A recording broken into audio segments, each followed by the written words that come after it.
Will we see professional team sports in North America this summer?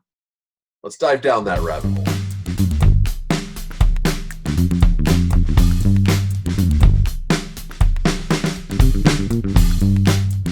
We have seen team sports reopen and restart in Europe. Soccer is being played. But what about North America? There's talk about it. There's lots of plans for it. But there's also cases of COVID that are popping up among certain teams. Rick Zamperin, will we in fact see team sports being played this year?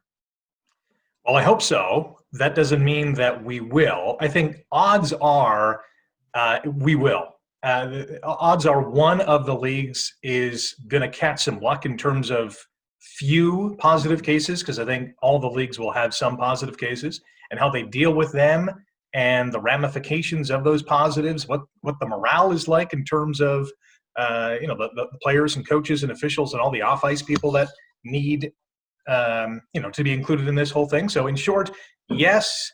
But I also see a league or maybe two starting and then stopping because things get out of hand. Steve?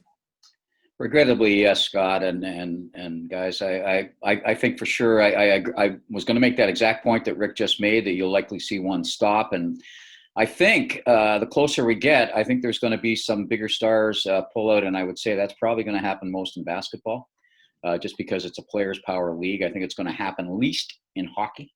And we'll see where baseball ends up with all of this. I mean, baseball is going to play. What strikes me as very unusual, and part of it is the weather and part of the facilities, is that all of the leagues seem to be starting up in a place where things are spiking, and we knew they were going to spike there. We knew they were going to spike eventually in Florida and Arizona, and secondarily perhaps Nevada. So we'll see what happens on that one. I think that something that should send a chill down both MLS and the NBA is that the team that is actually in the place where they're going to play, the one team that was going to play there, which was the NWSL team, or Orlando Pride, has pulled out, and they play right there. Bubba? I share the same sort of feelings with, at least the first two of you guys. I do believe all leagues except the CFL will begin, but I do believe all leagues will be forced to stop. And I think not only will it be the number of positive tests, because I believe that every league, the NBA, National Hockey League, and even Major League Baseball, who the owners have been trying to force a real short season to get this over with as quickly as possible so they can crown a champion. But I believe that somewhere along the line, not only will there be, I think they're all expecting positive tests, but I think it's going to be the quality of people within the league that's going to shock a lot of people. I mean, we're already blown away, whether you like the reporting or not, that Austin Matthews is dealing with the COVID-19 right now. But I think a number of an accumulation of star players becoming ill or sick or catching the virus will cause leagues to actually pause. Whether they get to continue or not, I'm not sure, but I'm expecting work stoppages because of the virus. I'm not as convinced that they're going to stop. I think you're probably right. I expect there will be that push. I'm not sure the leagues are going to stop. And if they don't, here's where the problem becomes. It could potentially become a joke, because now you've got teams, let's say you're looking at the NHL, and you've got Toronto and Columbus lined up in the first series, and Toronto suddenly has an outbreak and they lose Mitch Marner and Austin Matthews and Freddie Anderson and Morgan Riley. What is the series that you're actually having here? And can you plug ahead? And the NHL will want to plug ahead because there's big money involved. But Steve talked about losing stars. If you suddenly have a whole bunch of guys on one team that can't play and they have to sit out, does that team have to forfeit then? Do those players not play? To me, there's so many questions about this. I'm not as convinced as you guys that the leagues will stop, because I think the money, this is the whole reason they're doing this. Don't let the fans thing or the love of the game or anything fool you. They're doing this for money. Mm-hmm. And as long as that money still exists, they are going to plunge ahead as far as they possibly can before pulling a plug. I think another damaging thing too, and Steve alluded to it in his opening remarks, is what if, and it's probably not a what if, it's going to happen. There's going to be many players, and some superstar players who are going to say, you know what, it's just not worth the risk. I've already made millions. I'm comfortable. I'm healthy. I want to stay with my family. That's going to be more important to them than playing a 60-game season or a shortened season of whatever sport. They'd rather stay healthy and with their family than compete in this season that's going to have an asterisk anyways. I think part of this could come down to the relative relationships between labor and management in the respective leagues. I think the ones that have the most cantankerous relationships could be at risk, although maybe not in baseball, because baseball, this is about next year's CBA, at least from both sides, and it's about making the money, but it's a lot of that has to do with next year's CBA. So it could be that the union would continue on no matter what. That's what they've done now, throwing up their hands and say, forget it. Everything about 2021 is off the table because we're really going to go at it next year. We could have worked on something now. But I think the relationship in the other ones between the union and the management could be a big factor on whether the types of things we've all been talking about play into it. Here's one thing, when Scott talked about things we don't know. What we don't know is this. What happens when you're actually in a place, in the very place with somebody, and you're a player, and somebody you're with tests positive? Of course. That's a whole different thing than hearing about it and knowing about it. What does it feel like to be in that room when somebody else has it? See, forget about just the feeling about it. Now, let's say, okay, we're a team right now, and Steve suddenly tests positive in the dressing room. We're an NHL team. Can the rest of us go on the ice, or does the whole team then have to go into a 14-day quarantine so you don't infect? Whatever the rules are, I'm not even talking about it. I'm talking before you even get to the rules. Oh. What does that do to the psychology of the people in that room? They have no idea right now. They think they know, but they don't know. You don't know. It's as if feel like. It's as if anyone can go on the DL at any moment, and Right. It's not a ligament injury or a broken bone or whatever the case is, a concussion. It's a virus, and you are not allowed to participate if you have it. So if there's, whether it's a third-line center or a superstar winger, if you have it, yeah, that's going to morally have a substantially detrimental effect on the dressing room or the locker room, whatever the case is.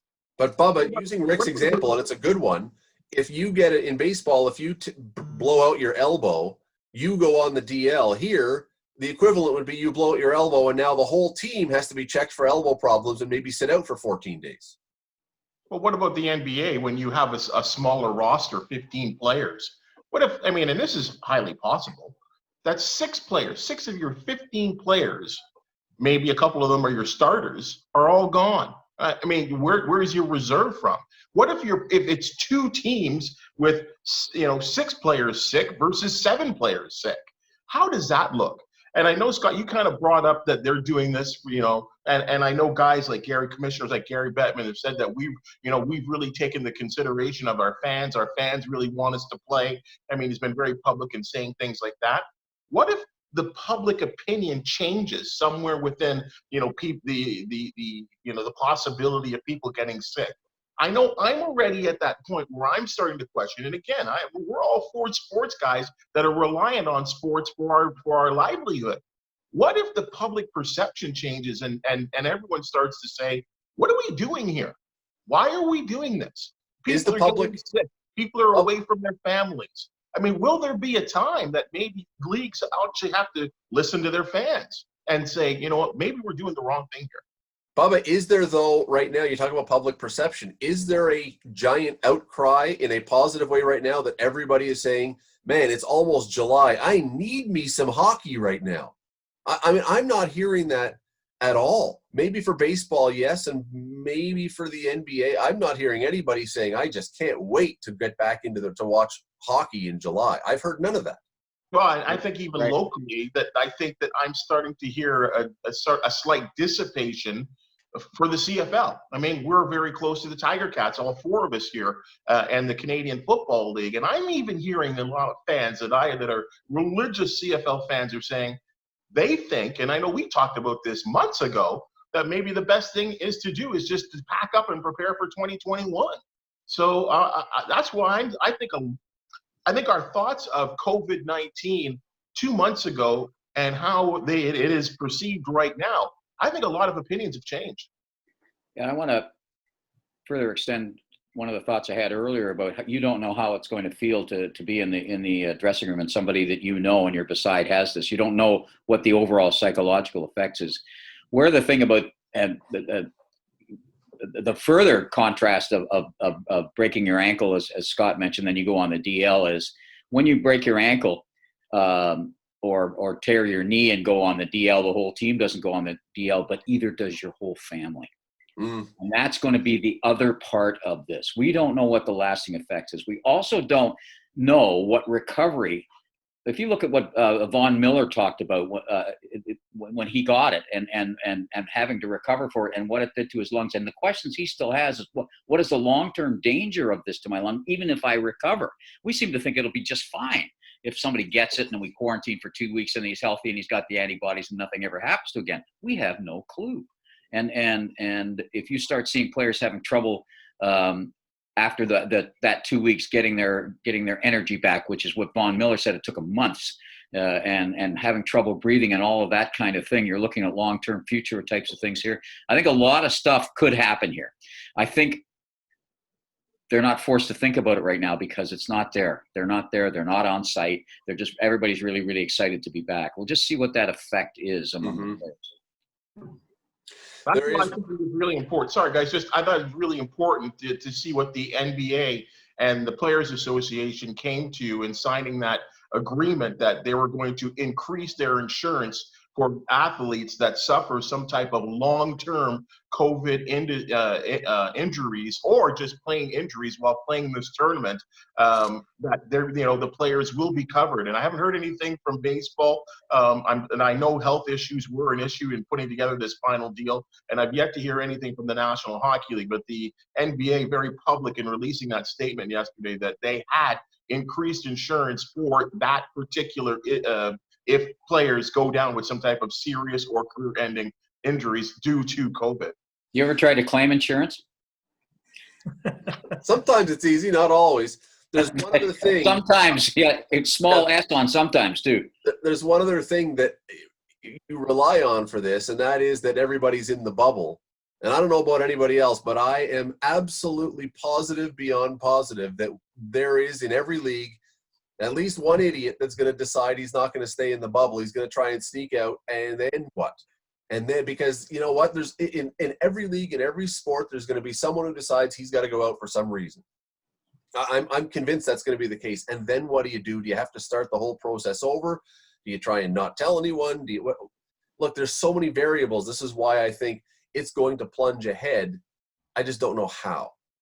Yeah, I found it interesting that some leagues, I think the NBA and I think the NHL was in on this too, in creating a snitch line in terms of, hey, if you know someone is tested positive, or if you know when someone is breaking the rules, here's a phone number or a text or an email to dial into to let us know who that person is. I'm not sure it's going to fly because we know that sports is a brotherhood and these guys stick together, especially if they're on each other's teams. But another thing that I wanted to point out is I think baseball is probably set up as the sports that could conceivably finish its season because the rosters are so large. The active rosters are going to be 30 players. There's going to be 60 total per team.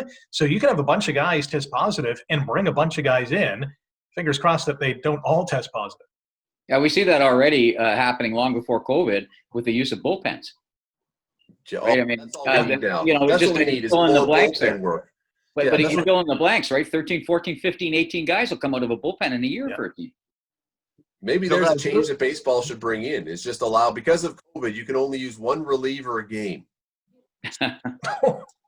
You know, guys, it's funny. We're all old enough to remember this. And again, we haven't really, training camp hasn't started. And there's a lot of jolly feelings for everyone to return to the court or the diamond or the ice. But we're all old enough to remember, and I know there was a lot of ignorance that was spread, but when Magic Johnson declared that he was HIV positive, right? There was a lot of, I mean, you hearing this now and years later, the undertone amongst many of his teammates, and I know, Steve, you're kind of going this way, a lot of his teammates, other players in the league, Other players in the league went public within that time saying they're not quite sure they want to be on the floor when Magic Johnson was on the floor. Good point. If we do start to see some type of, teams, again, especially with bigger stars, getting COVID and becoming ill, maybe even not even still, sick past their 14-day quarantine, what is the attitude of your own teammates, but more importantly, other teams? Are we going to start to see, and I know the option is there in the NBA for you to not play, but again, how will the public perceive this, and how will players as each other in brotherhoods see each other when other stars start to go down because of the illness? There could be a lot of ignorance that we hear, but we could also hear a lot of truths and how people really feel about competing. How do you think this is going to play out? Are we going to see team sports in North America this year? And if we do, are we going to see them play right through? Are they going to stop? What's going to happen? Our Twitter handles are on the screen. We'd love to hear from you. Watch this, retweet this, tell your friends about it, subscribe down below. Give us your feedback. We'll be back again with another edition of Home Games Hamilton very soon.